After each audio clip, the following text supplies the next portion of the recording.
Punta tayo sa debut na napaka-controversial. Alam ko hindi ka masyadong nagsalita tungkol dito. Ang mga issues dito ay may sponsor, sobrang engrande, mahal, gown, maktumang, mga bisita, pati cake na alala ko, pinag-usapan. What is your story? So yung debut ko po, even yung GMA, nag-share po sila for my debut. Doon sa gastusin. Yes po, sa gastusin. Yung mga endorsements ko po, nag-give love din po sila.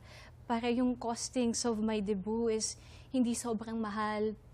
Yung gown ko po was a gift from Mactumang. Even my cakes were gifts from Tita Pinky Fernando.